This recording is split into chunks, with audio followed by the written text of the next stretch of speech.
열린 공감TV 기자 폭행 사건. 1,800이 연락을 안 받아요. 전화기 차단을 해놔가지고. 선생님 유사 수신 사기 행위. 포장마차에서 오랜만에 정말 떡볶이 먹는 기분입니다. 이게 매운맛인지 순한 맛인지 모르겠는데 매운맛 같은데 그렇게 많이 맵진 않아요. 진보 스피커와 그에 기생하고 있는 사기꾼은 어떻게 진보 진영을 좀먹게 하고 있는지 지금 탐사저널 온에서 파헤칩니다. 안녕하십니까 시청자 여러분.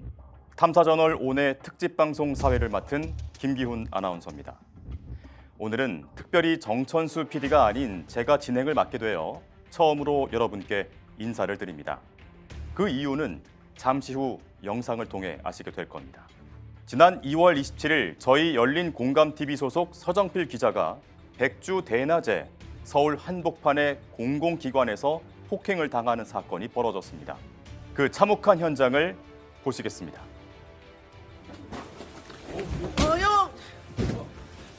여기 사람들 여기 와서 오세요. 여기 경찰 불러주세요. 아니 112 신고해주세요. 보세요. 여러분, 참으로 충격적인 영상이 아닐 수 없습니다. 폭행이 일어난 곳은 언론기관의 법정으로 불리는 언론중재위원회입니다. 당시 저희 서정필 기자는 얼음땡 관련 보도로 인해 이성열이라는 사람과 얼음땡 펀드 피해 기사의 중재를 받기 위해 만나게 되었습니다. 주식회사 얼음땡의 대표와 실질적인 소유주인 이성열이 언론 조정 신청서를 평화나무를 상대로 신청했기 때문입니다. 폭행한 사람이 이성열 슈퍼마린 대표이자 주식회사 얼음땡 펀드를 모집한 사람입니다. 그런데 이성열은 무엇 때문에 저렇게 폭력을 휘두르게 되었을까요? 언론중재위원회라는 공공기관에서 주변에 많은 사람들은 보이지도 않는 듯한 저 태도는 마치 이성을 잃은 것 같기도 합니다. 무엇이 이성열로 하여금 이렇게 이성을 잃게 했을까요? 그 시작은 이렇습니다. 이성열을 처음 알게 된 거는 언제였고 어떤 사연으로 알게 되신 겁니까? 벌써 4년이라는 시간이 흘렀네요. 그러니까 열린공감TV를 처음 만든 게 2020년 4월부터였는데 저도 과거 젊은 시절에 개인적으로 사법 피해를 당한 경험이 있어서 2020년 9월에 언론법인사로 전환하기 전까지는 사법 피해자들을 좀 모셔놓다 놓고 방송을 그분들에 대한 억울한 사연을 알려드리는 그런 방송들을 했었습니다. 그렇게 해서 굉장히 많은 사람들이 관심을 가졌게 됐고 한 3개월 만에 무려 10만 구독자가 돌파될 정도로 굉장히 호응을 받았었어요. 그러던 와중에 어느 날 갑자기 제 개인 페이스북으로 메신저로 어느 한 사람이 메신저를 보내었는데 자신이 억울한 사법 피해를 당하고 있고 그리고 그 당시에 윤석열 검찰총장의 장모였던 최은순 씨로부터 자기가 사법 피해를 당하고 있다라고 주장을 하면서 장문의 글을 보내온 적이 있었습니다. 저는 그 내용을 잘 숙지를 못했었어요. 왜냐하면 이성열 씨가 장문 실력이 좀 딸려서 제대로 무슨 내용인지 알 수는 없었는데 그냥 제 눈에 꽂힌 거는 최은순 그리고 최순실이라는 두 사람에 대한 어떤 이름이 좀 보여서 한번 알아봐야겠다 싶었던 거죠. 자신이 이제 평택항에 자유무역 구역이 있는데 거기서 물류창고를 진행을 했고 선라이즈 FNC라는 어떤 한 회사가 있었는데 그 회사로부터 자기가 경쟁업체인데 피해를 봤다라고 또 주장을 하는 거예요. 그래서 자기가 선라이즈라는 회사를 방문을 해봤더니만 사장실이 있는데 사장실 문을 놓고 하고 딱 들어갔더니만 테이블 중앙에 한 여성이 있고 좌측으로 남성들이 딱 도열해 있는 모습을 목격했고 가운데 있던 여성이 최순실이다라고 주장을 하는 거죠. 그리고 시간이 좀 흐른 이후에 그 선라이즈 FNC와 경쟁업체에 있으니까 거기서 자꾸 밀수를 해서 좀 자신들을 힘들게 한다라고 생각을 해서 관세청이라든가 뭐 경찰 등에 신고를 했다라는 거예요. 그런데 그 이후에 자꾸 자신한테 더 안 좋은 일이 생기기 시작했고 누군가가 자기한테 투자를 하겠다고 접근을 했는데 그 사람이 윤석열의 고모부다라고 주장을 하는 거죠. 그래서 그 윤석열의 고모부 장 씨라는 사람이고 이거 이제 고모는 김혜섭 씨라고도 유명한 또 목사이기도 한데요. 그들로부터 어느 한 사람에게 현재 선라이즈 관련된 내용을 팩스를 한 장 보내라고 자기한테 이야기를 해서 그 팩스를 보낸 적이 있는데 그 팩스를 받은 당사자가 최은순 씨다라고 얘기를 하는 겁니다. 근데 그 부분은 저희가 증거로 확인을 했어요. 그래서 정말 최은순과 연결이 되어 있는 그런 일이라면은 한번 우리가 취재를 해서 보도를 해야겠다 싶어갖고 사연을 좀 많이 방송을 했던 기억이 납니다. 최초의 이성열은 정천수 PD에게 자신을 사법 피해자라고 소개했습니다. 그의 말에 의하면 자신은 평택항에서 물류 창고를 여러 개 운영하는데 자신의 경쟁업체인 선라이즈라는 회사가 관세청이 눈을 감아주고 있어 불법을 저지르며 몇 배의 폭리를 취하고 있다고 했습니다. 그런데 이성열이 선라이즈를 찾아갔을 때 그곳에서 최순 씨를 봤다고 했습니다.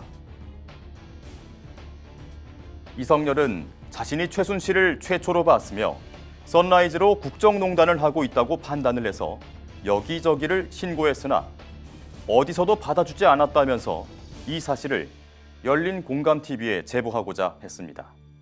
그런데 그의 이야기는 여기에서 그치지 않았습니다. 어느 날 갑자기 한 투자자가 자신에게 나타났는데 그 기회를 잡기 위해 이성열은 돈을 빌렸습니다. 그런데 그 투자자가 자신의 직원을 매수해서 자신의 창고 물품을 떼어 다른 곳으로 팔아버리는 사건이 발생합니다. 문제의 투자자, 그 사람의 이름은 장진호라고 했습니다. 그런데 이 장진호라는 사람이 김건희의 고모부라는 겁니다. 그 사실을 알고 보니 자신의 회사에서 최은순에게 팩스를 보낸 것을 알아냈다고 합니다. 자신의 물품 리스트를 최은순에게 보낸 것 같다고 말이죠. 그러면서 자신은 김건희, 최은순 일가에게 사기를 당한 피해자이며 이들의 비리를 알리고자 한다는 것이었습니다. 당시 이성열 씨가 말했던 사기 당했다는 내용 있잖아요. 네. 그 내용에는 증거가 좀 확실했습니까? 일단 본인이 사기를 당했다는 건 없고요. 이제 본인이 당시에 선라이즈 FNC와 경쟁업체에 있었다고 말씀드렸지 않습니까? 그런데 자신은 그 평택항 자유무역구역 외부에서 이제 가공을 해서 판매를 해야 되는데 이 사람들은 자유무역구역 내에서 선라이즈는 가공을 해서 판매를 하고 밀수도 마음대로 하고 이런 일들을 벌였다. 그래서 신고를 한 거죠. 관세청 등에 신고를 했는데 오히려 선라이즈보다 자기가 더 많은 이제 핍박들을 받기 시작을 했다라는 거예요. 어찌됐든 그 당시에 자기는 이제 최은순 씨한테 팩스를 한 장 보내달라는 그 장모 씨, 아까 말씀드렸던 김건희 씨의 고모부의 부탁을 가지고 팩스를 한 장 보낸 적이 있었는데 그 팩스에 나온 최은순 씨의 전화번호와 저희가 취재를 통해서 입수했던 최은순 씨의 전화번호와 동일이었던 거예요. 동일했던 거죠. 그래서 이게 뭔가 증거는 그 하나였는데 뭔가 좀 그 사람의 말이 좀 신빙성이 있겠구나라고 생각을 해서 적극적으로 보도를 했던 기억이 납니다. 당시 선라이즈는 누구 겁니까? 라는 열린 공감TV의 보도는 진보 진영에서 꽤 주목을 받았습니다. 각종 시사 유튜브 채널에서도 열린 공감TV의 방송을 틀며 해설하는 방송을 하기도 했습니다. 그 방송으로 이성열 씨의 인지도가 실제로 높아졌다고 생각하십니까? 그러니까 문제는 이제 이 사람이 당시에 제주도에 있었거든요. 본인 말로는 뭐 서울이라든가 경기도권에는 살 수가 없는 상황이기 때문에 뭐 지인의 도움을 받아서 제주도에 기거하고 있다라고 말을 했었고요. 그래서 자신이 방송을 하려면 서울로 올라와야 될 거 아닙니까? 저희가 이제 서울에 논현동에 있었기 때문에. 그래서 제가 이때 그 당시에 이제 그 부산에 거주하고 있었던 저희 그 열린공감TV의 최영미 당시 감독이 소개를 해준 사람이 본인이 기자라고 이제 이야기를 해서 그 사람의 말만 믿고 한번 부산에 있으니 가깝잖아요, 제주도가. 한번 가서 만나봐라. 얘기를 한 거고, 가서 실제 만나봤더니만 뭐 사실인 것 같습니다. 라고 얘기를 해서 저하고 최영민 감독하고 바로 이제 비행기를 타고 제주도에 내려간 거예요. 제가 그 비행기 안에서 옆자리에 있는 최영민 감독한테 우리 언론 법인사 만들면 제가 49% 지분 주겠습니다. 라고 얘기했던 바로 그 순간입니다. 그때 최영민 씨가 아이고 연신 고맙습니다. 깜짝 놀랐습니다. 저한테 49%나 주다니요. 뭐 이런 말도 하기는 했었는데 아무튼 제가 말이 좀 약간 엇나갔는데 그렇게 제주도에 가서 이성열 씨의 얘기를 듣고 이제 뭐 방송을 할 수 있는 편집 영상도 만들어서 서울로 올라와서 편집해서 방송을 하기도 했었고 했었죠. 그러던 와중에 이성열 씨가 서울로 올라가야겠다라는 거예요. 자꾸 왔다 갔다 할 수 있는 비용도 없고 하니까. 그래서 올라오십시오 했는데 갑자기 자신이 기거할 수 있는 좀 집을 좀 마련을 해달라고 하더라고요. 그래서 저희가 집을 그 사람을 위해서 사법 피해를 당했다고 주장하는 사람들을 위해서 뭔가를 해줄 수는 없는 거잖아요. 저희는 어차피 법인사기 때문에. 그래서 어떻게 할까 고민을 하던 와중에 당시 이제 최영민 감독이 우리 회사에 있는 직원들도 함께 숙식을 할 수 있는 숙소가 필요하니까 거기서 함께 할 수 있도록 해주면 되지 않겠느냐라고 해서 저희가 이성열 씨를 이제 숙박을 할 수 있는 곳을 하나 마련을 해준 거죠. 그래서 이제 서울로 올라오게 된 거예요. 그런데 이게 또 우연찮게 저희 열린광TV가 당시 열린민주당 서포터즈 채널로 시작을 했었기 때문에 저희 열린광TV의 대다수의 구독자들이 열린민주당 당시 열린민주당을 지지했던 그런 분들이 많습니다. 따지고 보면 당시 민주당의 정말 찐 강성 지지층이 열린민주당을 지지했다라고 보시면 돼요. 그러니까 어느 지지자들보다는 좀 더 단결이 잘 되고 결속력이 있는 사람들이죠. 그 사람들이 저희 열린광TV 채널을 많이 시청을 했기 때문에 이성열 씨의 방송을 보고 나서 저분 참 안 됐다라는 차원을 떠나서 모이기 시작을 하신 거예요. 한 분, 두 분 모이기 시작을 하셔서 이성열을 돕자라는 모임이 만들어진 거예요. 그 모임의 이름이 제가 나중에 듣게 되었는데 쟁후회라는 이름입니다. 그렇게 하면서 이성열 씨를 막 돕게 되고 하면서 이성열 씨가 많이 알려지게 된 거죠. 이성열이 유명세를 얻자 열린 공감TV에 요구하는 것들이 하나 둘 많아졌다고 합니다. 이성열은 방송 활동으로 인해 제주도에서 올라와 서울에서 기거할 곳을 회사가 마련해줘야 한다고 요구했습니다. 뿐만 아니라 자신이 취재를 다니겠다며 기자증을 만들어달라고 했다고 합니다. 이성열 씨가 자기가 열린공감TV 1호 기자라고 그 기자증도 공개하고 했는데 그 사정은 어떻게 된 건가요? 그건 거짓말이고요. 당시 아까 말씀드렸다시피 열린광TV는 기자가 아무도 없었고 최영민 씨가 과거에 자신이 그 BJTV라는 한 유튜브 채널의 감독으로 있으면서 알게 된 사람을 소개한 적이 있었는데 그 사람이 이제 부산항에서 일본 화로차를 부산항에서 프리패스로 통과시킨 이후에 전국 방방곡곡으로 돌아다니면서 흔히 말하는 오염수를 방류한다라는 취재 보도를 한 기자가 있다고 하면 소개를 했어요. 그 사람이 그 당시에 이름이 강성이라고 소개를 했었는데 영남연합뉴스 부산에 있는 거기에 취재 기자라고 저한테 소개를 했습니다. 다스베이드도 나갔던 것 같아요. 그래서 나는 최 감독의 말만 믿고 그 사람을 이제 영입을 하기로 하고 고용을 한 지 채 한 달이 안 되는 그런 시기였었습니다. 그러니까 엄밀히 따지자면 그 당시에 저희 취재 기자는 강성 기자라는 사람 한 명이었는데 뭐 이거는 뭐 좀 이렇게 말씀드리기가 곤란한 내용이기도 하긴 하지만은 나중에 알고 봤더니만 실제 기자도 아니고 저희 같은 일반 그냥 시민이었고 뱉어던 사람이었는데 프로고발러로 활동을 하다가 우연찮게 그 당시에 부산항에 입항하고 있는 오염수를 탄 그 화로차를 보고 신고를 했다가 알려지게 되면서 영남연합뉴스에서 한번 취재를 해서 기사를 써봐라라고 해서 시민 기자로 알려진 사람이더라고요. 그리고 강성이라는 이름도 거짓말이었고 그래서 여러 가지 좀 실수하는 부분이 있어서 제가 이제 해고를 했던 적이 있어요. 아무튼 그 시기에 이제 최영민 씨는 저희한테 많은 사람들이 관심을 갖다 보니까 어떤 사안이나 사건들에 대해서 발로 뛰면서 취재를 할 수 있는 기자가 없었어서 그 시청자들 중에서 몇 명을 특히 이제 최영민 씨와 친했던 사람들이죠. 아까 말씀드렸던 그 열린민주당 최영민 씨가 또 열린민주당에 깊숙이 관계되어 있던 사람이었기 때문에 거기에 이제 그 서포터즈 중에서 몇 분을 선별을 해서 시민 기자증을 나눠준 거예요. 그렇게 해서 시민 기자로 활동들을 했었고 이성열 씨 같은 경우에는 자신의 사건에 대해서 누구보다 자신이 잘 알고 있으니까 네가 기자를 하면 되지 않겠냐라고 최영민과 설득을 해서 기자증을 하나 만들어준 적이 있어요. 그걸 가지고 자신이 무슨 열린공감TV의 1호 기자라는 이런 말을 하고 다니는 거죠.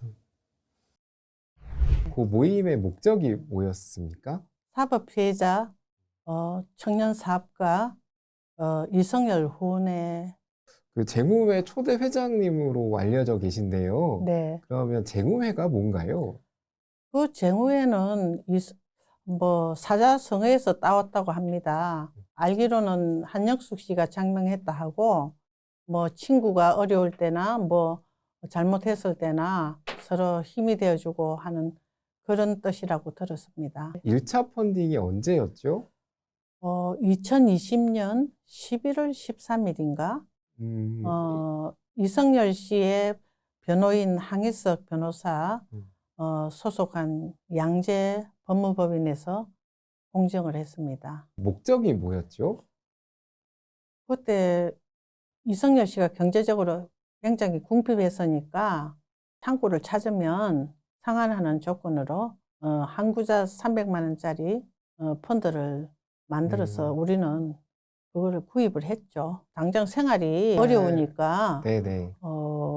일단은 자기한테 그거를 펀드 금액을 우리한테 판매하고 자기 사업을 찾을 때 거기에 약정 금액에 어떤 이익을 붙여서 주겠다고 그렇게 약속이 됐고 저는 그 당시 300만 원짜리 세 구자에서 900만 원을 투자했습니다. 그런데 이 쟁후회에 사람을 모으는데 바람잡이 역할을 한 사람이 또 있습니다. 바로 현재 열린공감TV의 불법 경영권 찬탈을 시도하다 법원의 철퇴를 맞고 뉴탐사로 야반 도주한 최영민입니다. 한편 시간이 지날수록 이성열이 자신의 억울함을 이용하여 사익을 도모하는 모습이 더 많아지고 이에 관한 여러 구설수가 들려오기도 합니다.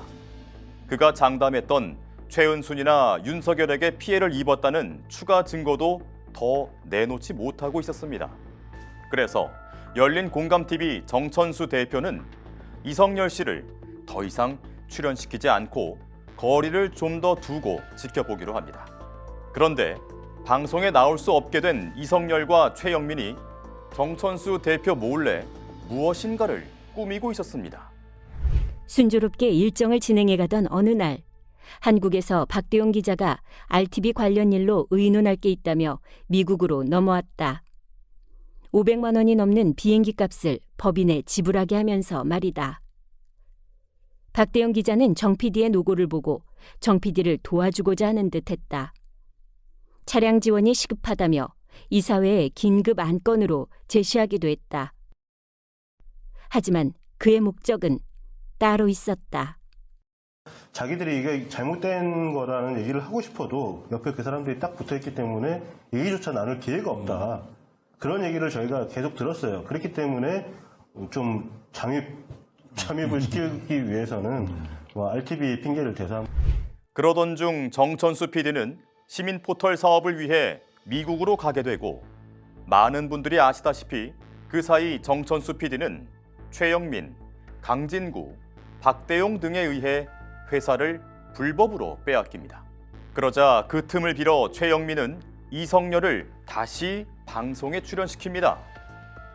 한편 최영민은 이성열에게 사건의 변호사로 문재인 정부 때 법무부 인권국장을 역임한 황희석 변호사를 소개해 주었습니다.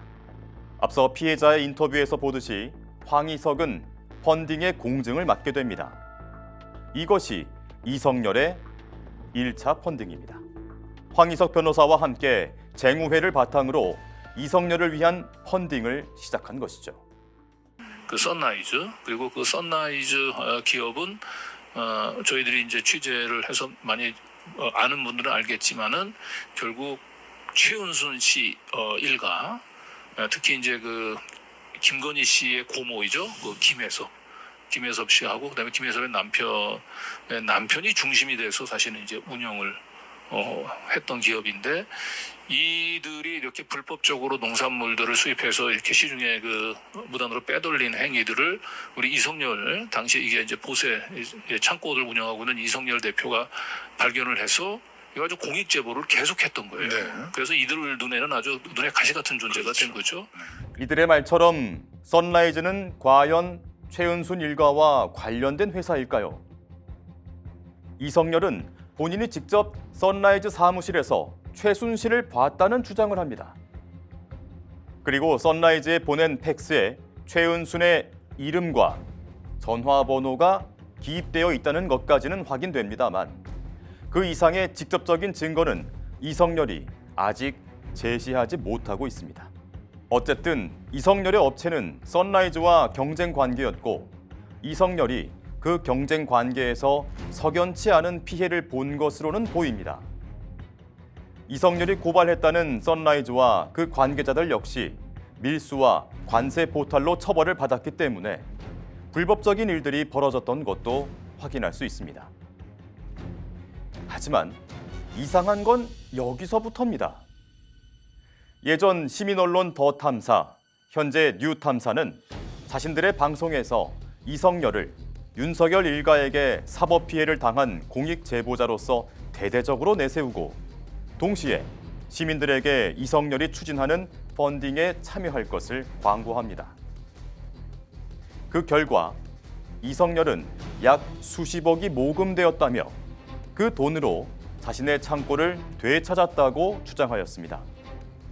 지금 보시는 창고가 바로 그 장소입니다.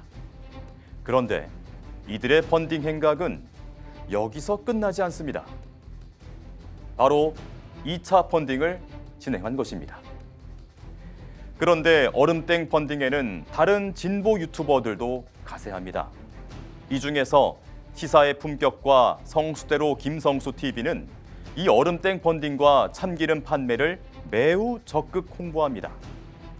이들은 굉장한 열의로 이 펀딩을 홍보하면서 실소를 금치 못하는 장면들을 만들어냅니다.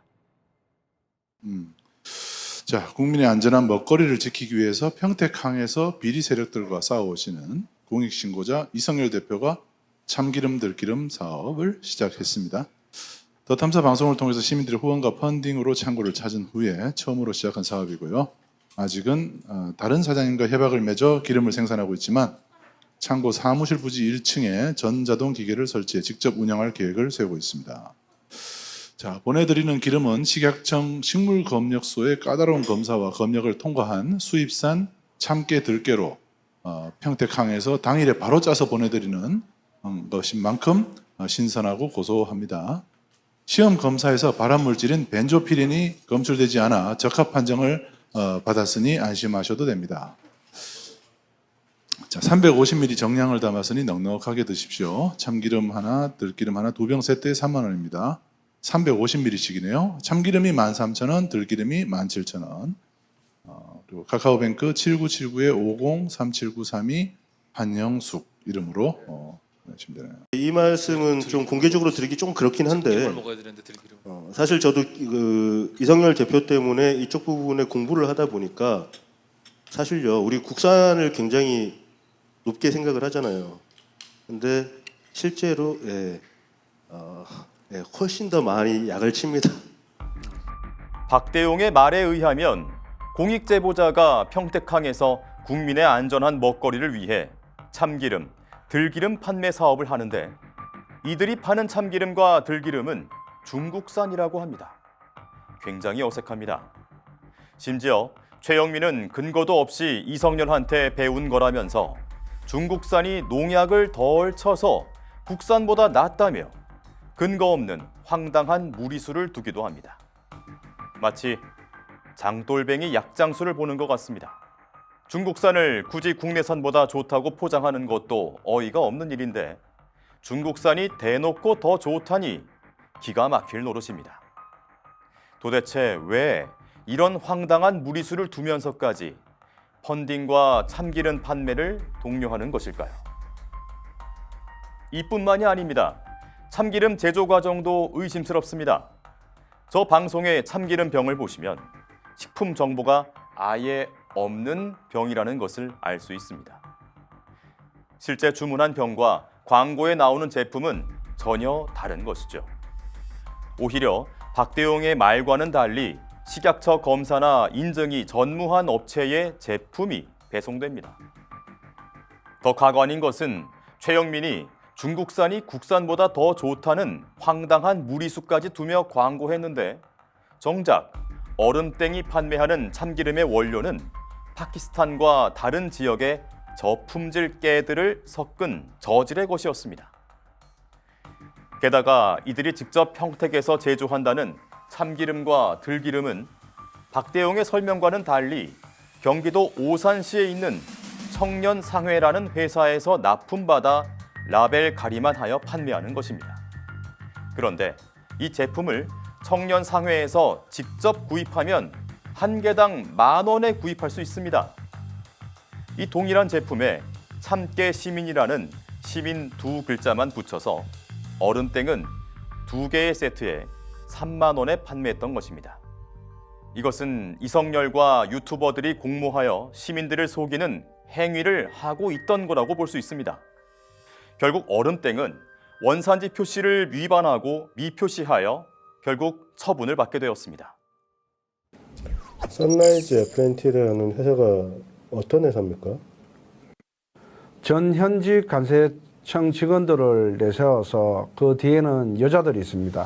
여자들이 있고 검찰, 관세청 고위직, 국세청 고위직들이 연루돼서 쉽게 말해서 중국에서 들어오는 물건이 아주 관세가 높은 것을 관세를 안 내면서 관세 포탈을 하고 이 관세 포탈을 하고 나서 또 국세인 그러니까 국세청에 세금도 안 내고 중국산을 이제 대기업을 통해서 국산 둔갑을 시키면은 8배에서 10배의 또 폭리를 취합니다. 한 컨테이너 들어오면은 뭐 기본적으로 관세만 2억 이상 빼먹고 국산 둔갑 시키면 거기서 또 몇 배를 빼먹는 쉽게 말해서 돈을 만드는 회사였습니다. 시청자 여러분, 이성열은 선라이즈를 밀수와 관세법 위반으로 고발했다고 주장합니다. 실제로 선라이즈 관계자들이 처벌을 받았습니다. 그런데 공익 제보자로 스스로를 포장하면서 정작 시민들을 기만하는 행위를 하고 있는 것입니다. 게다가 이성열은 이전까지 무려 60억이 넘는 관세를 내지 않아 고액 체납자의 명단에 올라 있고 이에 대해 징역형을 선고받고 대법원 판결만 앞둔 상태입니다. 19년에 65억, 22년에 69억으로 연속으로 고액 체납자 명단에 포함됩니다. 본인뿐만 아니라 본인의 동생과 나이 든 어머니까지 회사의 대표로 앉혀놓고 마찬가지로 세금을 내지 않아 어머니를 고액 체납자로 만들어버렸습니다. 과연 그를 공익 제보자라고 할 수 있는 걸까요? 하지만 시청자 여러분, 더 큰 문제가 있습니다. 대한민국에서 펀딩과 수신 행위는 법의 절차를 따라야 합니다. 법률이 정한 금융업계만 돈을 모을 수 있게 되어 있습니다. 유사 수신 행위란 허가받은 은행이 아닌 업체가 은행처럼 원금을 보장한다고 광고하며 돈을 모으는 것을 말합니다.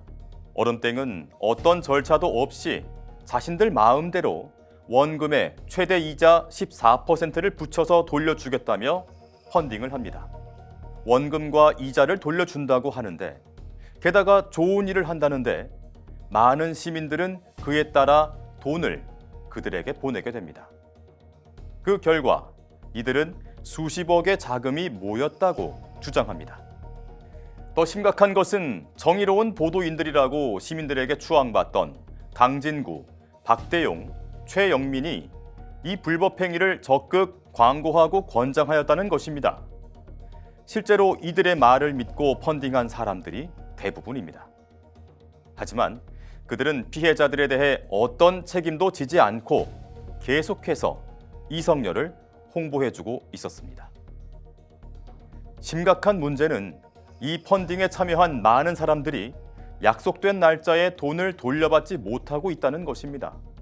돈을 돌려달라는 시민들에게 이성열과 한영숙은 돈을 주지 않기 위해서 꼼수를 쓰며 시간 지연을 위한 서류에 서명하게 하고 이를 근거로 돈을 주지 않고 미루었습니다.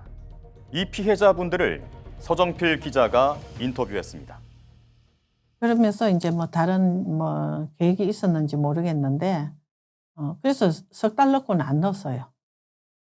그리고 이제 1년이 지나서 1차 펀드의 상한에 대해서 아무 말이 없으니까 거기에 대해서 이제 추궁을 했죠. 돈 갚으라고. 뭐 300만 원을 막 어쨌든 받았어요.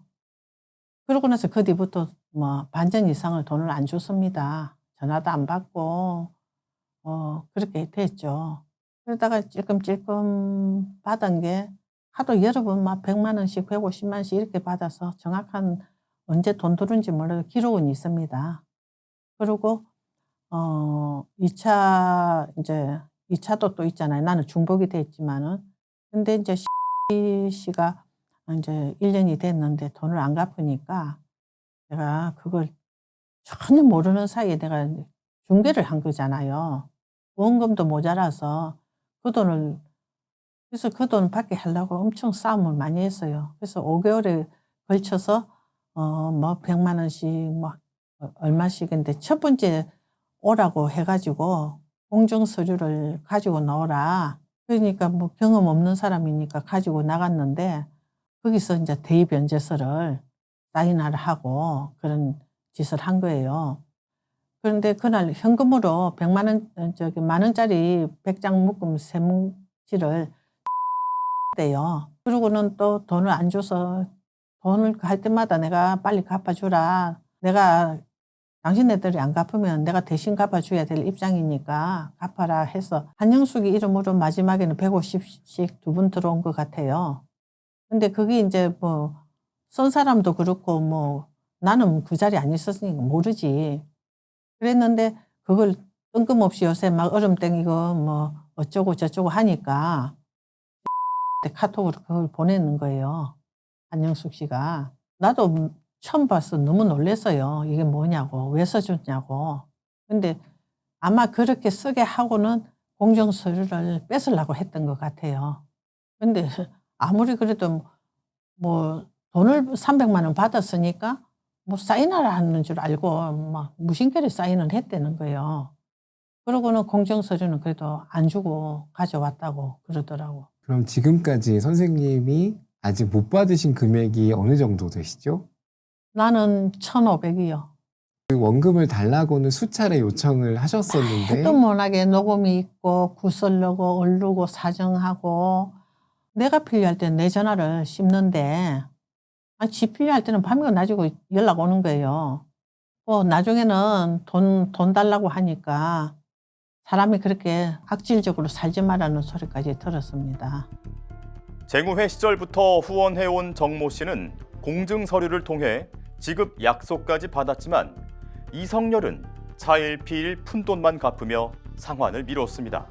돈을 달라고 독촉을 하면 노력하고 있는 자신에게 화를 낸다며 적반하장으로 나오거나 협박의 말도 서슴지 않았습니다. 카톡 대화 시기를 보시면 23년 9월까지도 돈이 없다고 합니다. 하지만 이때는 얼음땡 2차 펀딩을 하던 시기였습니다. 그들 말에 의하면 1차 펀딩 수십억은 어디로 가고 돈이 없다고 돌려주지 않았을까요? 그 사람을 무시하는 듯 그런 태도더라고요. 그래 이제 펀딩 한다니까 이제 싹 그냥 그 자기 뭐라고 해야 하냐면 자기 그 모순을 싹 감추고서는 확 달라지는 모습 있잖아요. 몇 년 동안 사귄 것처럼 그렇게 변신하는 거 있잖아요. 그런 태도였어요. 거기서 좀 실망을 많이 하신 거고. 실망을 많이 했지요. 그런데 이제 처음이라 그냥 내가 그 실망한 분위기를 바꾸려고 내가 그 이성열 저 이 대표님 공장을 찾았다 하더라 내가 그랬거든요. 그랬더니 그렇게 완전히 그냥 찰거머리처럼 들러붙어 갖고 마중물이 돼달라고 그렇게 사람을. 이성열을 선의의 마음으로 도와주고자 했던 시민들 중에 이렇게 깊은 상처를 받은 분들이 점차 생겨났습니다. 그래서 평화나무에서 얼음땡의 피해자를 찾습니다라는 방송을 하고 평화나무 기사에 그 내용이 24년 2월 4일에 실렸습니다. 그리고 이 방송을 보고 이성열이 언론중재위에 조정 신청서를 넣었던 것입니다. 그리고 중재일 당일에 폭행 사건이 있었던 것이죠. 그런데 취재를 하면서 한 가지 의아한 일이 발생했습니다. 저희 측에 돈을 못 받았다고 제보해온 분들 중에 몇몇 분들이 서정필 기자가 이성열에게 폭행을 당한 뒤 갑자기 돈을 돌려받은 것입니다. 그 전까지 돈을 주지 않았는데 왜 그들은 갑자기 제보자들에게만 돈을 부랴부랴 돌려준 것일까요? 보시다시피 이분들은 2월 말에 돈을 돌려받았습니다. 그 전에는 돌려주지 못한 돈이 어디서 갑자기 생긴 것일까요? 혹은 원래 있으면서도 안 주려다가 줘야겠다고 마음을 바꾼 것일까요? 혹은 문제 제기하는 몇 명에게만 돈을 돌려주고 무마시키려는 전형적인 폰지 사기의 방법을 쓰려고 하는 걸까요? 강진구, 최영민, 박대용, 김성수 TV 등은 이성열의 이런 사기 행각은 감추고 김건희와 윤석열에 의한 피해자로 포장을 하면서 계속 펀딩을 부추겼습니다. 우리 어제 이제 같이 소개했던 그 이성열 씨, 이성열 대표 있죠. 이성열 대표는 오늘 저희가 이제 증거가 없다 그랬잖아요. 그런데도 불구하고 법원에서는 유죄 판결을 내렸다고 합니다. 그러고 이성열 씨에 대해서 유죄가 징역형이었지 않습니까? 1심에서 징역형이 나왔는데 항소심에서도 징역형을 선고하면서 또 이번에도 구속을 하지 않는, 실형을 선고했는데 구속을 하지 않는 결정을 내렸어요. 윤석열 대표가 나를 구속시킨 그 배후에는 결국 윤석열 김건희가 있다. 왜냐하면 김건희 씨의 고모부잖아요. 제가 볼 때는 판사 입장에서는 이건 정권의 명운이 걸린 사건이고 만약에 이걸 이제 무죄를 선고하게 되면은 사실은 윤석열 정권 자체가 흔들흔들할 수 있는 굉장히 큰 대형 스캔들이 되는 거예요. 그러니까 본인이 그걸 감당하기가 어려워서 유죄 선고는 그대로 유지는 했지만 차마 구속까지 시키는 거는 판사로서의 자기 양심이 찔리지 않았을까. 유탐사는 이성열이 윤석열, 김건희의 적이고 매우 위협적이어서 판사가 제대로 판결을 하지 못한 것이라고 주장합니다. 심지어 은행까지 모든 걸 조작해서 이성열을 모함했다고 주장합니다. 이성열은 과거에 관세법 위반 등으로 징역형을 선고받은 적이 있습니다. 실제로 이성열은 과거 고액 체납자 명단에 등재되어 있습니다. 2019년에는 65억, 2022년에는 69억으로 늘어났습니다. 자신뿐 아니라 어머니 윤이자 씨를 회사 대표로 앉혀놓고 고액 체납자 명단에 오르게 했습니다. 최은순 일가의 사주를 받은 자신의 회사의 직원들이 이성열 대표 몰래 창고에 물건을 빼돌려서 억울하게 당했다는 그의 주장과는 큰 괴리감이 느껴집니다. 하지만 뉴탐사는 이성열에 대한 정보는 숨긴 채 자신들이 원하는 정보로만 이성열을 포장해서 시민들이 펀딩을 참여하도록 독려하고 있는 것입니다. 이 정도면 이성열과 공모했다고 봐도 될 것입니다. 지금 현재 선 로지스로 이름을 바꿔서 새로운 사업을 시작했습니다. 시작하면서 이제 창고는 확보를 했는데, 그러니까 사업장은 확보를 했는데 여기서 이제 수입을 해야겠죠. 물량도 수입을 하고 이걸 이제 여러분들한테 펀드로 모집을 해서 그 이익분을 또 나눠드리겠다. 저도 그 펀드에 관해서는 저도 잘 몰라서 5%인가 10%인가 연이율을 그렇게 돌려주는 걸로 알고 있는데 굉장히 많은 분들이 지금 지원을 하셔서 지금 오늘 현재 한 2억 1천만 원 정도 그렇게 놀랍네요. 예. 1차 목표액은 10억 정도라고 하더라고요. 좀 규모를 크게 해서 그래서 많은 분들이 이제 저희가 처음 2년 전 딱 이맘때예요.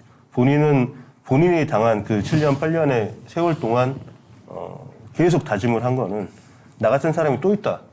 그래서 그 사람들을 위해 사는 거를 제 2의 인생으로 살겠다라고 했고, 그래서 저희도 거기에 이제 동의를 하고 이성열 씨가 그 말하는 것들에 대해서 충분한 신뢰가 간다라고 판단해서 다소 이제 이 펀드를 저희가 소개해드리는 것 자체가 사실은 좀 위험성이 있어요. 저희 그렇죠. 더 탐사 입장에 상당히 위험성이 있지만 그래도 이분의 의지 정도면 충분히 믿을만하다라는 판단 하에 이성열 씨의 소식도 전할 겸 그리고 이런 시민을 위한 그 사회 기여적인 사업을 진행하는 거에 저희도 조금 힘을 합치기로 했습니다.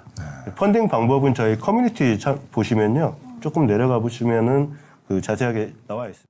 보시다시피 더 탐사는 펀딩을 하는 것이 위험하다는 것을 인지하고 있으면서도 시민들을 위해 자신들은 위험을 감수하고 시민들이 이득을 보는 것처럼 기만하면서 펀딩 가입을 촉구하고 있습니다.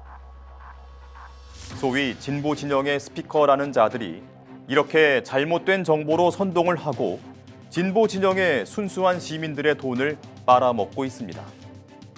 이성열은 이들 옆에 기생해서 부당 이득을 취하고 있는 것입니다. 이런 자들이 진보 진영의 참 시민에게 상처를 입히고 등을 돌리게 하고 있습니다. 대표님께서 법인에서 잠시 나오셨던 2022년 6월 이후에 이성열 씨가 얼음땡 펀드도 만들고 그 이전 경영진하고 여러 가지 사업을 같이 했던 모습을 보셨을 텐데 거기에 대해 그걸 보시면서 가졌던 느낌하고 그 요새 그 폭행 사건 등 이성열 씨의 요새 행보라고 할까요? 그런 걸 보시면서 가지시게 된 생각? 그런 걸 좀 듣고 싶습니다. 그러니까 이제 아까 말씀드렸다시피 이성열 씨가 어느 날 자신이 살고 있는 저희가 구해줬던 그 이제 원룸이 만기가 도래한 거예요. 좀 더 큰 방을 원하더라고요. 그래서 열린공감TV에서는 더 이상 방을 해줄 수가 없다라고 얘기하니까 최영민 등이 굉장히 강력하게 요청을 해왔고, 그래서 그렇다면 열린공감TV의 이름으로, 회사 법인 돈이니까 이름으로 방을 해줄 수밖에 없다고 하니까 강력하게 항의를 하더라고요. 그렇게 해서 결국에는 이성열 씨와 거리가 좀 멀어지기 시작을 했어요. 그 이후로 저는 이성열 씨가 어떻게 지내는지, 어떤 사람들을 만나고 있는지를 전혀 알 수가 없었고, 아마 최영민 씨만 계속해서 컨택을 해왔던 것 같아요. 그리고 이제 대선이 지나가죠. 그런 사이 열린공감TV는 대선을 지나면서 굉장히 많은 사람들한테 알려진 이제 유튜브 채널이자 언론사가 되기도 했었고요. 그리고 대선이 끝나고 나서 저희 아버님께서 이제 돌아가시는 경우가 생겼었는데 그 장례식장에 이성열 씨가 갑자기 온 거예요. 와가지고 제 앞에서 뻘쭘하게 서면서 눈물을 흘리길래 제가 한번 안아주고 다독여준 적이 있어요. 근데 그걸 가지고 최근에 뭐 자신의 방송에다가 또 자신의 또 SNS에다가 이상하게 또 왜곡해서 글을 적기도 하던데, 아무튼 그런 일이 있었는데 그 이후에 이제 경영권 분쟁이 일어난 거죠. 저는 미국에 잠시 가 있었고, 그런데 미국에 갔다가 와서 경영권 분쟁을 겪는 동안에 1년 9개월 가까이 저는 법인에 한 발자국도 들어올 수가 없었고, 외부에서 제 개인 사비와 집까지 팔아가면서 소송전을 벌였고, 당시 시민언론 더 탐사로 이름을 바꿔버린 이 법인과 저는 또 한 11차례 정도 소송을 진행했어야만 했습니다.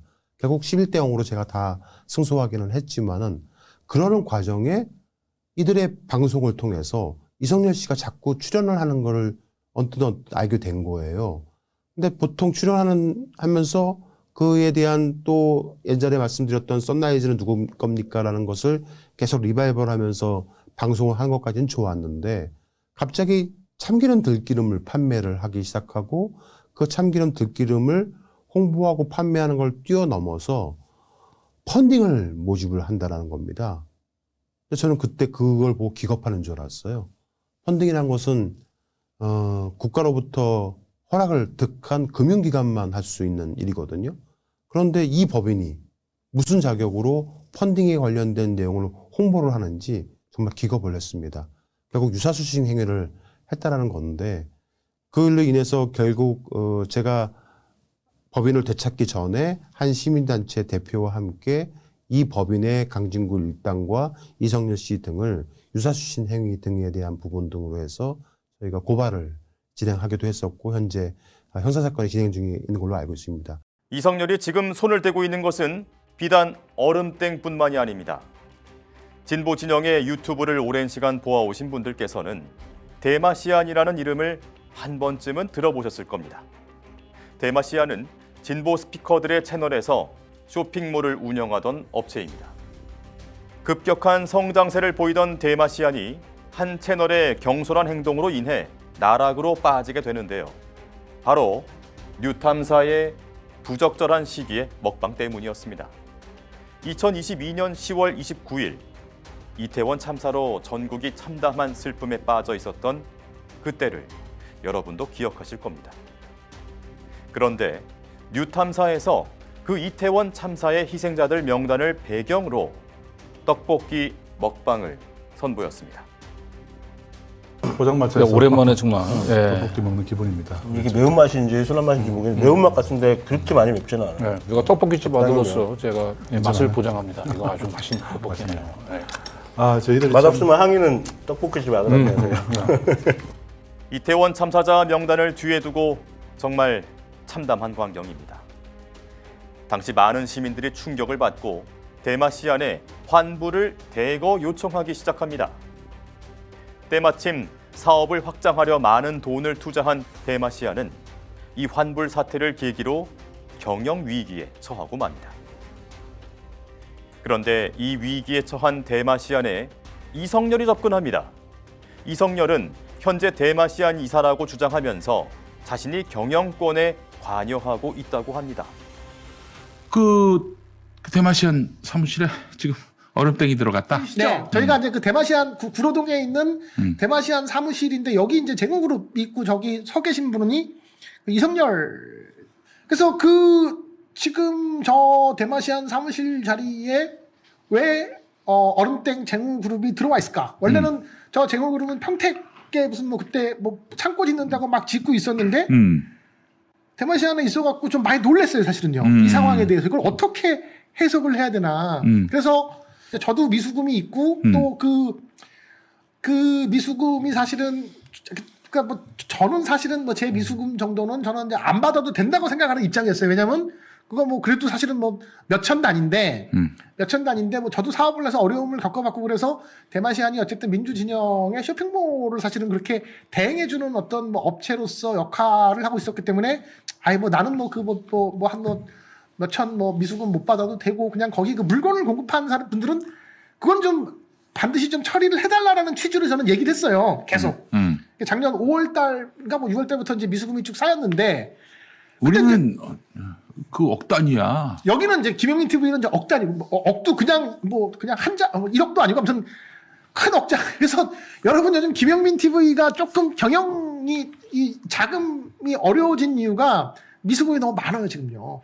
이거 대마시안으로부터 받을 돈이 많아요. 네, 너무 TV는 진짜 억대의 미수금이 있고 저도 수천 대의 미수금이 있고 근데 저는 그냥 거기에 이제 그 공급을 하는 그러니까 김대일 TV에도 이제 팔았던 물품들이 많기 때문에 이제 그분들이 이제 대금 회수는 잘 하고 뭐 다 처리를 한 다음에 이제 맨 마지막에 이제 이제 뭐 그냥 뭐 해결이 되면 그냥 뭐 제 건 그때 주세요. 저는 그냥 그렇게 이제 얘기를 하고 신경도 안 썼는데 알고 봤더니 이제 김용민 TV뿐만 아니라 뭐 박시영 TV 뭐 등등등 해갖고서 이게 전체 이제 미수 규모가 많고 또 물건을 공급하신 분들도 미수 액수가 많고. 근데 이제 제가 마지막 들었던 어떤 그 대마시안의 이제 회생 방안에 대한 이야기들이 뭐 어떤 뭐 사모펀드가 이제 들어와서 경영권을 담보로 그 회사에 어쨌든 이제 뭐 회생을 돕는 절차가 진행된다고 해서 잘 됐으면 좋겠다 이제 이렇게 생각을 했는데 그게 이제 부러졌다는 거예요.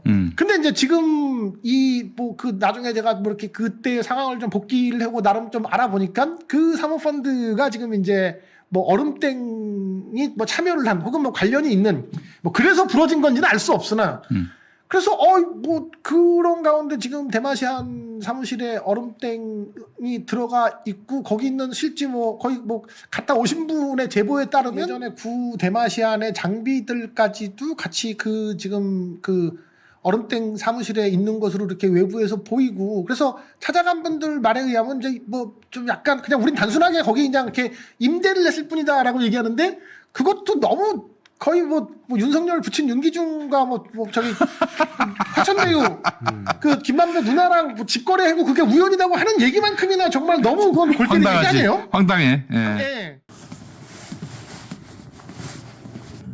여기 대마시안 아닙니까? 아닙니다. 여기 대마시안 아니고요. 대마시안 저기 지금 간판 가려져 있는 거. 제국그룹이야? 네, 제국은 그쪽이었거든요. 1308원으로 돼 있던데? 여기 대마시안 지금 가려져 있잖아요. 대마시안 스튜디오. 아, 네, 원래 여기였고. 그럼 홈페이지에 주소가 여기로 돼 있어가지고. 네, 근데 많이들 착각해서 오시더라고요. 그래요? 네. 찾아온 사람이 많습니까? 네, 맞습니다.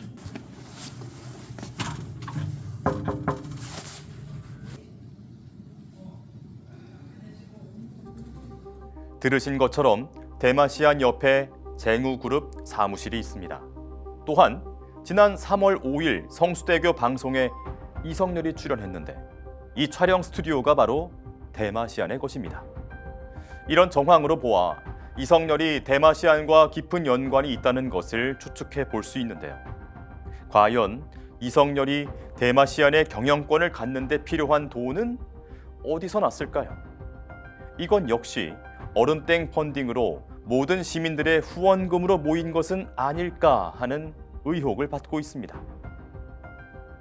혹시 시청자 여러분 중에서도 이런 증서를 받고 안심하셨다면 다시 한번 살펴보셔야 할 것 같습니다. 이 펀딩 증서를 보시면 회사의 직인도 또 대표자의 이름도 나와 있지 않습니다. 이런 증서는 법적 효력이 미미해서 채무 증서로서는 별다른 효력을 갖지 못한다고 합니다. 얼음땡 펀딩에는 변호사인 황희석이 포함되어 있었습니다. 변호사인 그가 이런 증서를 발행할 때에는 이 증서가 법적 소송의 근거가 되지 못한다는 것을 미리 알고 이렇게 미비하게 작성해 준 것은 아닌지 매우 의심스럽습니다. 얼음땡은 2번의 펀딩으로 약 100억 원의 자금을 모았다고 주장합니다. 이 돈은 정말 이성렬의 회사를 되찾는 곳에만 쓰였을까요? 이성렬은 자신의 물류센터를 되찾고 공사를 진행하는 중이라고 주장합니다.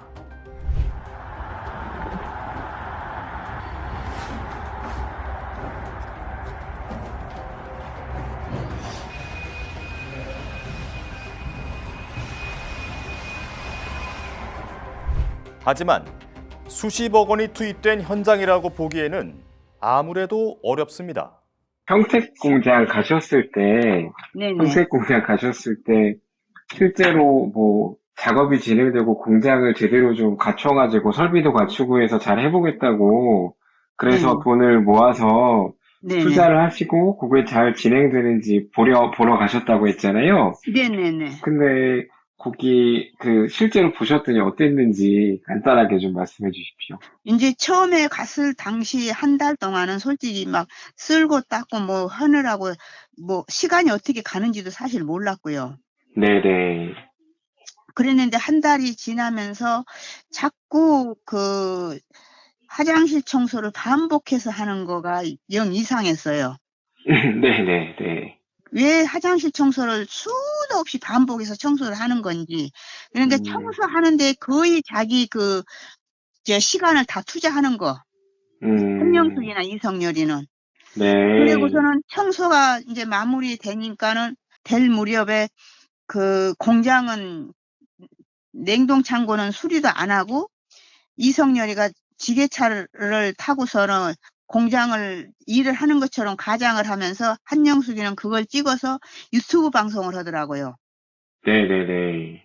그러니까는 그 펀딩 후원자들을 완전히 속이는 거죠. 이제 방송에 내가지고 수많은 사람에게 펀딩을 하기 위해서 그렇게 가장 광고를 한 거예요. 네네. 그리고 냉동 창고는 수리할 상상도 못하면서 격리를 딱 한 사람을 뽑아서 채용을 해서 사무실에다 턱 앉혀놓고 그러니까 공장이 잘 돌아간다 이렇게 잘 돌아간다 사기친 거잖아요 그게.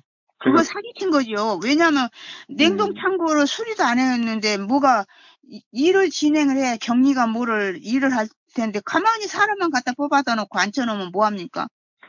실제로는 뭐 하는 거 없이 실제로 돌아가는 건 없고 겉으로만 이런 거 한다고 이게 선전만 해서 돈만 좀 모으려고 했다. 그러니까 가짜로.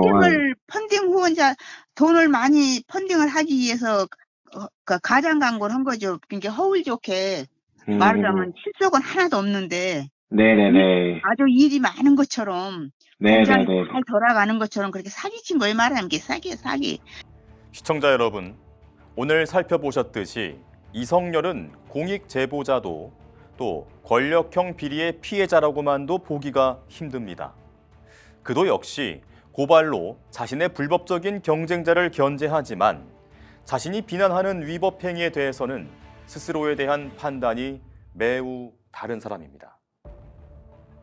펀딩을 독려한 유튜버 기자들이, 스피커들이 그 사실을 과연 몰랐을까요?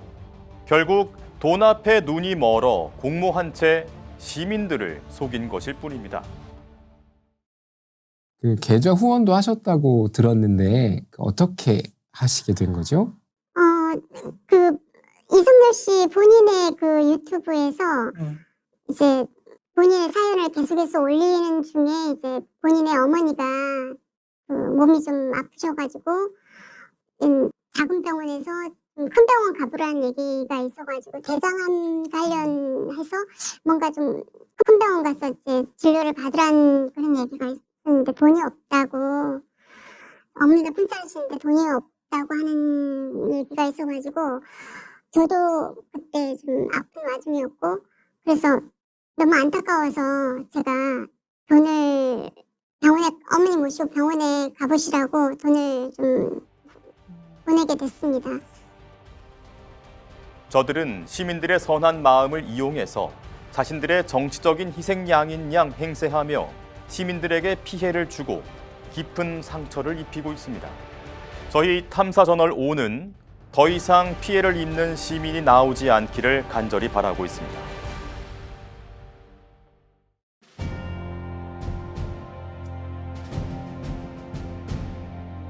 언론의 사명은 반드시 물어야 할 질문을 던지는 것에서 출발합니다. 열린공감TV와 탐사저널5는 정치 권력, 자본 권력 등 그들의 이권과 카르텔을 감시하기 위해 반드시 의혹에 대해 질문하고 진실을 알리겠습니다. 열린공감TV와 탐사저널5는 시청자 여러분의 후원으로 운영됩니다. 최근 여러 내부 상황으로 매우 경영상 어려움에 처해 있습니다. ARS 전화 1877-0809를 누르신 후 안내 멘트에 따라 정기 후원에 가입하여 주시길 부탁드립니다. 또는 우리은행 1055-704-387412, 국민은행 787-01-04-247879의 후원 계좌를 통해 일시 후원 및 정기 후원도 가능합니다. 그리고 안내에 따라 해피나눔의 필수 항목이라고 붉은 글씨로 되어 있는 것 등에 기입하여 원하는 금액을 입력한 후 서명하여 신청하기 버튼을 클릭해 주시기 바랍니다. 열린공감TV와 탐사저널5의 모든 영상의 더보기를 클릭한 후 기재되어 있는 ARS 후원 안내 1877-0809 및 우리은행 국민은행 계좌를 통해 시청자 여러분의 소중한 후원을 기다립니다. 열린공감TV와 탐사저널5니 오로지 진실 그 하나를 위해 항해해 갈 수 있도록 시청자 여러분이 함께 승선하여 길잡이와 등대가 되어 주시길 부탁드립니다. 감사합니다.